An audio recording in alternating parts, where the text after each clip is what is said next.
오늘 은혜 받으실 하나님의 말씀은 창세기 6장 5절로 8절 그리고 11절에서 13절 말씀입니다.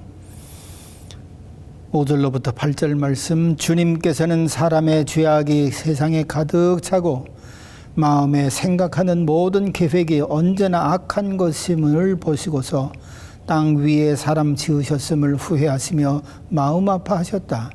주님께서는 탄식하셨다. 내가 창조한 것이지만 사람을 이 땅 위에서 쓸어버리겠다. 사람뿐 아니라 짐승과 땅 위에 기어다니는 것과 공중의 새까지 그렇게 하겠다. 그것들을 만든 것이 후회되는구나. 그러나 노아만은 주님께 은혜를 입었다. 11절에서 13절. 하나님이 보시니 세상이 썩었고 무법천지가 되어 있었다. 하나님이 땅을 보시니 썩어 있었다. 살과 피를 지니고 땅 위에서 사는 모든 사람들의 삶이 속속들이 썩어 있었다. 하나님이 노아에게 말씀하셨다. 땅은 사람들 때문에 무법천지가 되었고 그 끝날이 이르렀으니 내가 반드시 사람과 땅을 함께 멸하겠다. 본문 말씀에 의지해서 장차 있을 일을 준비하자 라는 제목으로 함께 은혜를 나누고자 합니다. 여러분들, 졸졸졸 흐르는 시냇물은 사람들을 참 기쁘게 하고 평안을 줍니다. 심지어 기분 좋게 노래도 부르게 해줍니다. 그러나 홍수는 말도 못합니다. 성난 파도처럼 들이닥치는데 앞에 있는 모든 것들을 다 무너뜨립니다. 건물도 무너뜨리지요. 자동차 다 떠나가게 만들지요. 다리도 무너뜨리지요. 심지어는 산사태까지 그렇게 불러일으켜서 엄청 큰 재난을 가져오게 합니다. 얼마 전에 6월 19일에 그리고 또 2주 전에 중국에서 큰 홍수가 나지 않았어요? 이로 인해서 사망자 많이 나오는 것은 말할 것도 없고 237만 명의 이재민을 냈다고 하니 얼마나 무서운 일입니까? 소식만 들어도 떨리는데 막상 현장에서 이 홍수를 만난 사람들은 얼마나 무섭고 떨리겠어요. 그런데 이런 홍수의 원인은 자연 환경의 변화, 날씨의 변화 때문이라고도 합니다. 그런데 성경은 이런 홍수보다 수천 수만 배나 되는 큰 홍수가 세상에 있었음을 이렇게 증거하고 있습니다. 이 홍수는 아예 그 원인이 하나님께서 작정하시고서 내린 홍수인데 창세 이후 최대의 비극적인 그런 홍수라고 볼 수가 있겠어요. 그런데 하나님이 홍수를 내리셨지만 실상 그 원인은 어디에 있느냐? 지멋대로 살고 썩어 빠지고 세상 하나님을 알면서도 하나님 섬기지 않고 지들 멋대로 살아가는 이 사람들이 원인이 된 것을 봅니다. 왜냐하면 하나님을 알 만한 사람들이 하나님 경외하지도 않고 찾지도 않고 구하지도 않고 자기들 멋대로 자기가 주인 돼서 살아가거든요. 그러니까 하나님 오실 때는 이들 모든 사람들이 썩었고 무법천지를 살아가고 있습니다. 그러니까 하나님께서 이 사람들을 싹 홍수로 쓸어버리겠다고 작정하시고 홍수를 내리시겠다고 노아한테 방주를 지어라 그렇게 명하신 것을 볼 수가 있는 거지요. 여러분, 썩고 이 참 무질서하고 법 없이 살아가는 이 사람들, 어떻게 하나님을 알 만한 사람들이 그럴 수가 있을까? 라고 생각을 할 수가 있겠지만 로마서 1장 21절에서 22절을 보면은 사람들이 그런 삶을 살아갈 때가 있는 것을 봅니다. 성경 보면 사람들은 하나님을 알면서도 하나님을 하나님으로 영화롭게 해드리거나 감사를 드리기는커녕 오히려 생각이 허망하여져서 그들의 지각 없는 마음이 어두워졌습니다. 여러분, 그렇습니다. 하나님을 알 만한 사람들도 마음이 어두워지면 지각이 없어져서 이렇게 지멋대로 살고 그냥 막 썩어가는 그런 모습으로 살아가는 그 역사를 이룬다는 것이지요. 바로 그런데 노아 시대 사람들은 하나님 보시기에도 너무 썩고 부패하고 자기 멋대로 살아가는 무법천지로 살아가는 세상이 됐기 때문에 그런 세상은 안 되겠다. 그래서 홍수로 싹 쓸어버리겠다고 작정하시고 노아에게 방주를 지어라 명령하신 것을 보지요. 저는 정말 사람이 무법천지로다가 살아가는 사람들, 이런 사람들을 예전에 LA 폭동 때 뉴스를 통해서 봤습니다.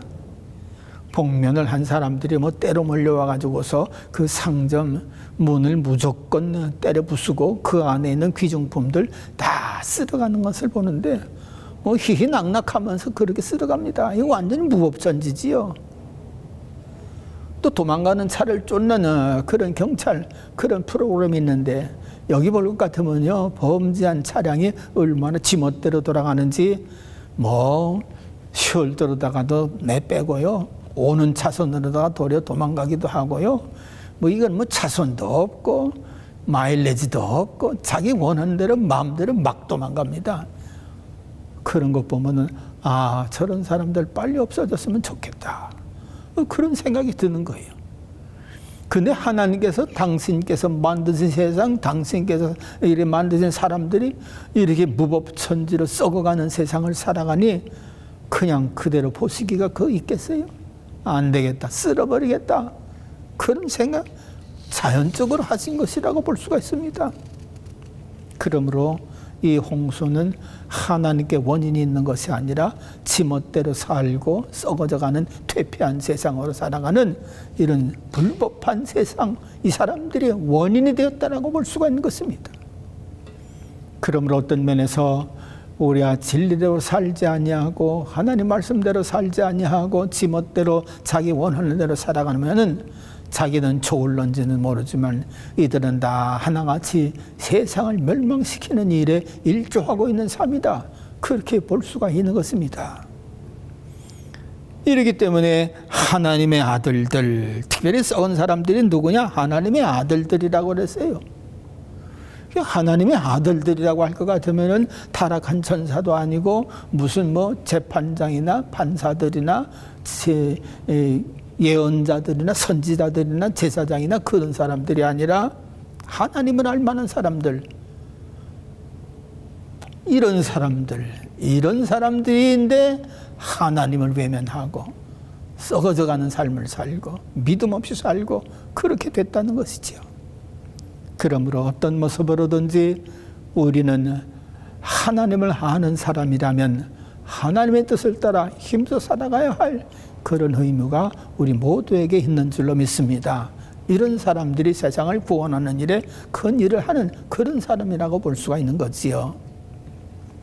그런데 이런 썩어져가는 세상, 지멋대로 살아가는 세상 속에서도 하나님 마음이 합한 사람이 있는 것을 봅니다.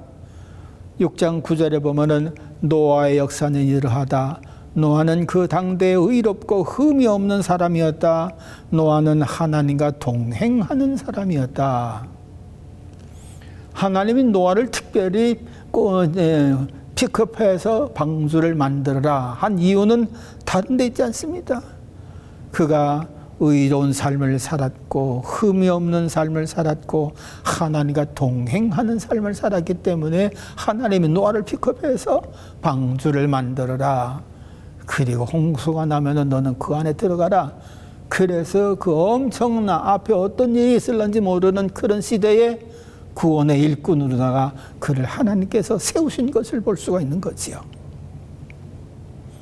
그렇습니다. 세상 사람들이 악에 물들고 잘못된 습관에 물들고 썩어져가는 그런 삶을 살아갈 때 노아는 이 사람들과 따라 살지 않았습니다.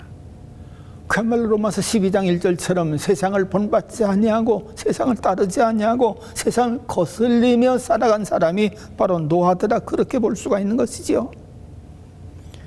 뭐 좋은 일이든 나쁜 일이든 자꾸 하면은 그게 반복적으로 되면 우리 안에 자율신경이 자동적으로 작동해서 그냥 똑같은 일을 자기도 모르게 하는 때가 있는 것을 봅니다. 저도 아래층을 내려갈 때 불을 켜고 내려가는데 항상 불을 켜는 것이 습관이 되다 보니까는 그 아래층에 불이 켜져 있는데 또 켜려고 그래요. 또 킨다고 하는 것이 또 끄기도 하고요. 이런 거 보니까 참 습관이라고 하는 게 참 무서운데, 여러분, 하나님을 알만한 사람이라 한날지라도 썩은 풍습, 헛된 인생의 그런 낭비, 이런 것들에 이게 물들고 습관에 되다 볼 것 같으면 자신도 모르게 더욱더 썩어지는 그런 일을 큰 감각 없이 해낼 수가 있는 것을 보는 거지요. 여하튼 간에 노아 시대 사람들은 이렇게 썩은 세상, 헛된 세상, 참 지멋대로 사는 세상을 살았는데, 신기하게도 노아는 이런 것들과 거슬러서 마치 산 연어는 물 흐르는 대로 떨어 내려가지 않고 물을 거슬러 올라가지 않아요? 죽은 연어는 물결 따라 같이 떠내려가는 것처럼 이 노아는 하나님 앞에 살아있는 사람이기 때문에 세상 물결을 거슬러서 이렇게 믿음으로 하나님을 경외하는 그런 삶을 살고, 특별히 하나님과 동행하는 삶을 살았다, 그렇게 말씀하고 있는 것입니다. 여러분, 가장 중요한 것은 역시 하나님과 동행하며 살았다고 하는 것이 대단히 중요한 일입니다. 여러분, 거짓말쟁이하고 동행하면 그 사람 거짓말하게 돼 있어요. 뭡니까? 그리고 도박하는 사람하고 도박하면 같이 따라 살면 그 사람도 도박장에 그렇게 가게 돼 있어요. 그러니까 하나님을 동행하고 하나님과 동행한다면은 하나님의 뜻을 따라 살아가는 것이지요. 하나님이 기뻐하신 뜻을 따라서 항상 함께하는 것이지요. 하나님이 어디 계시든지, 우리가 어디에 있든지, 무슨 일을 하든지, 어느 시기를 만났든지 하나님과 늘 동행하기 때문에 하나님의 뜻을 거스르지 아니하고 하나님이 기뻐하신 뜻을 따라서 하나님을 경외하며 그렇게 삶을 살아가는 것을 볼 수가 있는 거지요. 그렇기 때문에 우리가 세상 살아갈 때 우리 동행자가 분명히 세상에 있습니다마는 그 동행자를 누구로 삼느냐는 우리 삶의 질을 결정한다고 볼 수가 있어요. 하나님과 동행하는 삶을 사는 사람, 이런 사람은 자연적으로다가 거룩한 삶을 살게 되어지고 예배의 삶을 살게 되어지고 하나님 기뻐하신 뜻을 따라 믿음으로 살게 되어지는 거지요. 그러므로 동행하실 수 있는 분은 누구냐?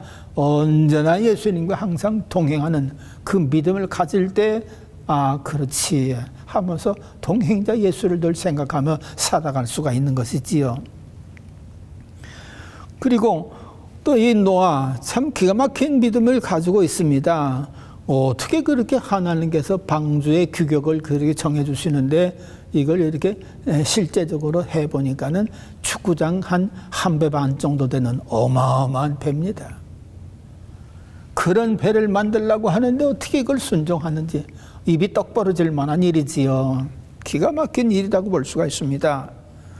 너무나도 이게 힘든 일이기 때문에 이 이야기를 코스비라고 하는 코미디언이 그 힘든 노아의 모습을 연출한 그런 모습들이 있는 것을 봤어요. 노아가 방주를 짓습니다. 낑낑거리면서 힘들어서 방주를 짓는데 출근하는 사람들이, 지나가는 사람들이 노아를 바라보면서 비꼽니다. 야, 뭐 무슨 홍수가 그렇게 큰 홍수가 있냐? 이제까지 우리 살아본데 한 번 그 구경 못했어. 뭐 그걸 한다고 그렇게 힘써서 배 만드냐? 이래 조롱하는가 하면요, 아이고야, 이 동네 너만 배가 졌네. 그래 가면서 또 그저 그냥 아주 비꼬는 그런 일을 하기도 하고요. 또 한 번은 방주를 지으면서 힘들어한 그 모습을 보고서 어느 날 하늘을 쳐다보면서 빌 코스비가 그렇게 연기를 합니다. 하나님, 배 만드는 일이 진짜 필요한 일입니까? 저 바쁜 사람인 거 주님 아시잖아요. 근데 왜 하필이면 나한테 그 방주를 만들라고 하십니까? 그래 가면서 하나님 앞에 좀 이렇게 짜증내는 그런 연기하는 그런 것을 보기도 했습니다만은, 어쨌든 이 방주를 만든다고 하는 건 보통 어려운 일이 아닙니다. 그런데도 노아는 그 힘든 일을 한다고 하나님 앞에 아멘 순종하고 자기만 하는 것이 아니라 아들들까지, 나중엔 아들들이 결혼해서 며느리를 얻으니까 며느리들까지, 그래서 8명이 전부 다 방주 짓는 일에 매달리는 것을 볼 수가 있는 것이지요. 무엇 때문에 그렇습니까? 저 앞에 있을 일이 너무나도 확실한 것을 믿는 믿음 때문에, 동시에 하나님의 말씀은 그대로 되어진다고 하는 것을 믿기 때문에 그 어렵고 힘든 일을 온 가족이 함께 동행하면서 그 일을 하는 것이지, 하나님의 말씀 언제 어떻게 될지 몰라, 그렇다고 할 것 같으면 아마 한 사람도 제대로 달려붙지 않았을 거예요. 그런데 노아는요, 앞에 있을 그 일, 큰 홍수가 날 거, 그거 있을 것을 믿고 하나님의 말씀대로 다 이루실 것을 믿고 그 힘든 일을 그대로 다 해나가는 것을 볼 수가 있습니다. 여러분, 그가 어떻게 이렇게 큰 믿음을 가질 수가 있었을까? 어떻게 하나님 말씀에 그토록 순종할 수가 있었을까? 라고 하는 것을 생각해 볼 때 그에게 큰 하나님의 표적이 그에게 있었음을 깨닫게 되어집니다. 그건 뭐냐 하면은 무드셀라와의 관계입니다. 성경에서 제일 오래 산 사람이 무드셀라네요. 969살 산 사람. 이 사람이 967살을 살았는데, 이 사람의 뜻이 무슨 뜻이느냐? 저 무드셀라가 죽으면 세상 망한다. 그런 종말론적인 그런 뜻을 가지고 있어요. 그런 사람들이 무드셀라 하면은 세상 종말 온다. 이게 자동적으로다가 전파되는 거거든요. 그건 무드셀라, 이게 전파, 기가 막힌 뜻을 하나님이 그렇게 이름을 지어준 것을 볼 수가 있는데, 어쨌든 그가 죽으면 세상 끝난다. 그런 뜻을 가지고 있어요. 그런데 무드셀라가 어떤 나이에 무드셀라가 라멕을 낳을 때 나이가 187세거든요. 187세 때 노아의 아버지 라멕을 낳았어요. 그리고 라멕은 또 노아를 낳을 때 182세에 낳았습니다. 그러니까 라멕을 낳을 때 나이 187 더하기 노아 낳을 때 나이 182 더하면은, 노아 낳을 때는 369세 그렇게 됩니다. 369세. 그런데 369세인데 노아가 600세 때 홍수가 왔으니까 369 더하기 600 하면은 969. 꼭 그가 죽은 나이하고 똑같은 것을 봐요. 그건 그가 죽으니까 세상 심판이 온 거지요. 노아는 자기도 알게 모르게, 야, 이거 하나님의 말씀은 그대로 되어지는구나. 그렇게 믿음을 가질 수밖에 없었던 거지요. 그것도 하나님께서 하시는 말씀, 이제까지도 하나님을 경외하고 동행했기 때문에 하나님의 말씀을 어기려고 하는 그런 마음도 없었잖아요. 여하튼 간에 하나님의 말씀은 그대로 되어진다고 하는 것을 믿었기 때문에 방주도 만들 수가 있었고요. 방주에 들어가서 산 날이 380일입니다. 380일 동안 370일 동안 사방이 다 막혀 있고 위에 그저 천장 하나 그렇게 볼 수 있게 되어져 있는데, 얼마나 답답하고 얼마나 짐승 냄새에 별별 그런 거 다 있지 않았겠어요? 이걸 370일 동안 참으면서 살았다고 하는 것은 하나님을 전적으로 믿지 아니하면 그렇게 못 삽니다. 또 하나님의 말씀대로 되어질 것을 믿지 아니하면 그 안에서 그렇게 살지를 못합니다. 그런데 오는 홍수가 이루어지는 것을 통해서 하나님의 말씀이 그대로 되어지는 것을 믿었고, 저 앞에 있는 것, 그것 내다보기 전에 방주 지어라 할 때 그것이 있어질 것을 믿고 방주를 짓고, 그건 노아는 하여튼 일평생 고난 가운데 혹 산다 한다 할지라도 하나님과 함께하는 것을 믿었고, 하나님이 말씀하신 것은 그대로 된다는 것을 믿었기 때문에 이 어렵게 힘들고 고통스러웠던 일들을 다 감당하고 난 다음에 그야말로 새로운 세상에 그 가족들이 새롭게 시작하는 엄청난 축복을 받은 것을 보는 거지요. 이러므로 사랑하는 성도 여러분들, 우리 앞에는 어떤 일들이 있습니까? 내일이 있습니다. 내일 월요일입니다. 그러면 내일 출근할 준비 오늘 해야지요. 또 그렇게 지나면서 토요일 되면은 어떻습니까? 내일은 주일인가 주일 예배 드릴 준비해야 되지요. 찬송가도 미리 성가대 연습해야 되지요. 이렇게 보이지 않지만 내일 일을 위해서 내일 일이 있다고 하는 것을 믿고 준비를 오늘 하며 살아갑니다. 마찬가지로 우리 앞에 우리가 보이지 아니하는 장래일이 분명히 있습니다. 그것은 우리의 호흡이 멈추는 때가 될 수도 있겠고, 그것은 주님의 말씀대로 다시 오는 때가 있을 수도 있겠고, 정말로 우리가 알지도 못했고 깨닫지도 못했던 큰 일, 장차 우리 앞에 있을 일이 분명히 저 앞에 있는 것을 볼 수가 있는 거지요. 그러므로 우리는 적은 앞을 내다볼 수도 있겠지만 저 멀리 있는 우리가 하지 못하는 볼 수 없었던 그런 일들, 이런 일들이 분명히 우리 앞에 있을 것을 바라보고 예수님을 믿고 그 믿음으로 살아가는 이 일을 꾸준히 감당해야만 될 줄로 믿습니다. 그러므로 우리도 믿음의 방주를 지어가면서 하나님의 뜻을 이루고 말씀대로 순종해 나가는 이것들을 하나하나 쌓아갈 수 있는 그런 삶을 살면서 하나님이 원하시는 때 새로운 시대에 새로운 삶을 살아갈 수 있는 저와 여러분들 다 될 수 있기를 바랍니다. 기도하겠습니다. 하나님 또한은 보이지 않는 장차 있을 일을 위하여 그 엄청난 일도 감당한 것을 생각할 때 감사를 드립니다. 하나님의 말씀은 그대로 이루어지는 것을 믿었기 때문에 그 엄청난 일도 그대로 잘 믿고 순종해서 그날에 하나님 구원받는 역사가 있어서 우리들에게 큰 교훈을 준 줄 믿고 감사를 드립니다. 하나님, 오늘도 내일을 준비하고 또 한 달 후를 준비하고 1년 후를 준비하듯이 하나님 앞에 저 앞에 있을 또 보이지 않는 그 일도 우리가 준비하는 믿음 가지고 살아서 그날에 하나님께 기뻐한 바 되어진, 그래서 앞으로 나아갈 수 있는 저희들 되어지도록 주님 도와주시옵소서. 주님만 믿사옵고 예수님 이름으로 기도하옵나이다. 아멘.